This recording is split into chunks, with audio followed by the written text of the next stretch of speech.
நம்ம சேனலை பார்க்கிற அனைவருக்கும் வணக்கம். இன்றைக்கி நம்ம சமையலில் கோதுமை குருணையில் லட்டு செய்ய போகிறோம். இந்த லட்டு சாப்பிட்றதுக்கு நல்லா டேஸ்ட்டாகவும் நல்லா சாஃப்டாகவும் இருக்கும். இது செய்து வச்சாக்கா ஒரு 10-15 நாளைக்கு கூட கெட்டு போகாது, நல்லா அருமையாக இருக்கும். வாங்க இது எப்படி செய்யலான்னு பார்க்கலாம்.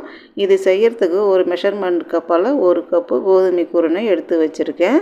இது மீடியம் சைஸ் கோதுமை குருணை தான். இதை விட பெருசாகவும் இருக்குது, இதை விட சின்னதாகவும் இருக்குது. ரவை மாதிரி இருக்கிற கோதுமை குருணை இருந்தால் கூட எடுத்துக்கோங்க, நல்லாயிருக்கும். 1 கப்பு கோதுமை குருணைக்கு அதே கப்பால் 1/2 கப்பு கோதுமை மாவு போட்டு இதை நல்லா இந்த மாதிரி கலந்து விட்டுக்கணும். கோதுமை குருணையும் கோதுமாவையும் இந்த மாதிரி நல்லா கலந்து விட்டுட்டு, இப்போ ஒரு வாணலில் 3 ஸ்பூன் அளவுக்கு நெய் ஊற்றிக்கிறேன். நெய் நல்லா காஞ்சதும் கொஞ்சம் முந்திரி பருப்பும் திராட்சையும் எடுத்து வச்சுருந்தேன், அதை போட்டு பொரித்து எடுத்துக்கலாம். முந்திரி பருப்பு போட்டு லேசாக செவந்து வந்ததும் திராட்சையையும் போட்டு இதை பொரித்து எடுத்துக்கலாம். திராட்சை கொஞ்சம் குண்டு குண்டாக உப்பி வரும், அந்த சமயத்தில் இதை எடுத்து வச்சுக்கலாம். வாணலில் மீதியாக இருக்கிற நெய்யை ஊற்றி குருணையை கலந்து விட்டுக்கலாம். கொஞ்சம் கொஞ்சமாக ஊற்றி கலந்து விட்டுக்குங்க, நிறைய ஊற்றணும்னு அவசியம் இல்லை. கொஞ்சம் கொஞ்சமாக ஊற்றி நல்லா கலந்து விட்டுங்க.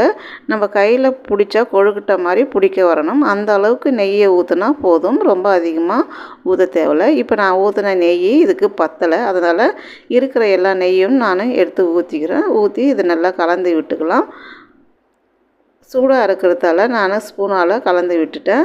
இது மாதிரி கலந்து விட்டுட்டு கையால் பிடிச்சி பார்க்குறேன், நல்லா கொழுக்கட்டை மாதிரி பிடிக்க வருது. இந்த சமயத்தில் கொஞ்சம் தண்ணியை ஊற்றி நம்ம பிசைஞ்சிக்கலாம். தண்ணியும் கொஞ்சமாக ஊற்றிக்குங்க, கொஞ்சமாக தான் இருக்குது அதன் மாவு, அதனால் கொஞ்சமாக ஊற்றி பிசைஞ்சிக்கலாம். இந்த மாதிரி நல்லா கலந்து விட்டு பிசைஞ்சு விட்டுட்டு நம்ம இதை வடை மாதிரி தட்டி எடுத்துக்கலாம். இது பாரம்பரியமாக கொழுக்கட்டை மாதிரி செஞ்சு தான் எண்ணெயில் போட்டு பொரித்து எடுப்பாங்க, ஆனால் நான் வடை மாதிரி தட்டி போட்டுக்கிறேன். ஒரு தடவை இந்த லட்டு செய்யும்போது கொழுக்கட்டை மாதிரி பிடிச்சி எண்ணெயில் போட்டு பொரித்து எடுத்தேன். அப்போ உள்ளெல்லாம் நல்லா வெந்து வரலை, உள்ளெல்லாம் வேவாத லட்டு கோதுமை வாசனை அடிச்சுது. அதுலேருந்து நான் இந்த மாதிரி வடை மாதிரி தட்டி போட்டு தான் அந்த லட்டு செஞ்சுக்கிறேன். அதனால் நீங்கள் இந்த மாதிரி மாவு எடுத்து உள்ளங்கையில் வச்சு மசாலா வடிக்கு அழுத்துகிற மாதிரி அழுத்தி தட்டி எடுத்து வச்சுங்க. இதே மாதிரி எல்லாத்தையும் நம்ம வடை மாதிரி செஞ்சு வச்சுக்கலாம். இப்போ வாணலில் எண்ணெயை ஊற்றிக்கலாம். எண்ணெய்க்கு பதில் நெய் ஊற்றி கூட செய்யலாம். நான் எண்ணெய் ஊற்றி தான் இதை பொரித்து எடுக்க போகிறேன். இப்போ வாணலில் எண்ணெய் ஊற்றி எண்ணெய் காஞ்சதும் நம்ம வடையாக தட்டி வச்சுக்கிற மாவை இதில் போட்டு பொரித்து எடுத்துக்கலாம். அடுப்பை கொஞ்சம் சீராக வச்சுக்கோங்க, மிதமான சூட்டில் வச்சு பொரித்தா தான் உள்ள வரைக்கும் நல்லா பொரிஞ்சு வரும், வெந்து வரும். அதனால் மிதமான சூட்டில் வச்சு இதை பொரித்து எடுத்துக்கலாம். இப்போ நல்லா செவந்து வந்துருச்சு, இப்போ இதை எடுத்து வச்சுக்கலாம். இதே மாதிரி இருக்கிற எல்லா மாவையும் இந்த மாதிரி பொரித்து எடுத்து வச்சுக்கலாம். பொரித்து எடுத்து வச்சதை சின்ன சின்ன துண்டாக புட்டு போட்டுக்கலாம். இதை புட்டு போட்டு நல்லா ஆற வச்சுக்கலாம். இப்போ பாருங்க, இப்போ எல்லாத்தையும் நல்லா புட்டு போட்டாச்சு. இதை ஆற வச்சு மிக்ஸி ஜாரில் போட்டு அரைச்சிக்கலாம். ரவை பதத்துக்கு இதை நம்ம நைஸாக அரைச்சி எடுத்துக்கலாம். ரொம்பவும் பவுடராக இருக்கக்கூடாது, நம்ம ரவை மாதிரி இருக்கணும். பாருங்கள், இந்த மாதிரி ரவை மாதிரி இருக்குது பாருங்கள். இந்த மாதிரி அரைச்சி எடுத்து இது ஒரு பாத்திரத்தில் இப்போ நம்ம மாற்றி எடுத்து வச்சுக்கலாம். இதே மிக்ஸி ஜாரில் ஒரு 1/2 கப்பு நம்ம சர்க்கரையை போட்டுக்கலாம். உங்களுக்கு எவ்வளோ இனிப்பு தேவையோ அந்த அளவுக்கு நீங்கள் சர்க்கரை போட்டுக்கோங்க. நான் 1/2 கப்பு சர்க்கரை போட்டிருக்கேன். 1/2 கப்புக்கு கொஞ்சம் அதிகமாக இருக்கும், அந்த அளவுக்கு சர்க்கரை போட்டுட்டு ஒரு 5 ஏலக்காயை உள்ளே இருக்கிற விதையை மட்டும் எடுத்து போட்டுட்டு தோலெல்லாம் வெளியே போட்டுட்டேன். இதை போட்டு இந்த மாதிரி அரைச்சி எடுத்துக்கலாம். அரைச்சி எடுத்துகிட்டு 1 ஸ்பூன் அளவுக்கு இதில் பால் பவுட்ரு போட்டிருக்கேன். பால் பவுட்ரு போட்டு மறுபடியும் ஒரு சுற்றி நாம் எடுத்துக்கலாம்.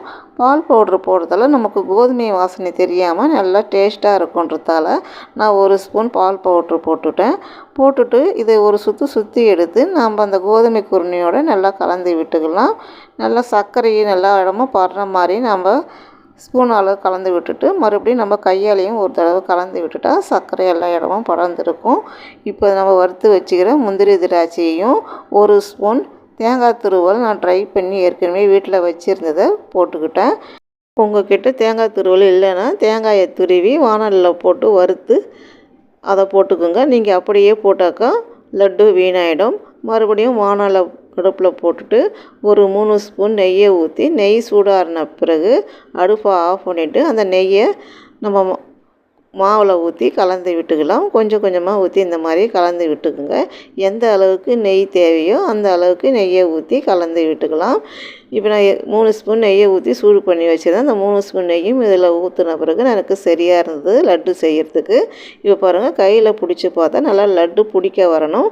அந்த அளவுக்கு நம்ம நெய்யை ஊற்றி கலந்து விட்டுக்கலாம். இப்போ நெய்யை ஊற்றி நல்லா கலந்து விட்டுட்டேன். இப்போ பாருங்கள், லட்டு செய்கிறேன். எவ்வளோ சூப்பராக லட்டு பிடிக்க வருது.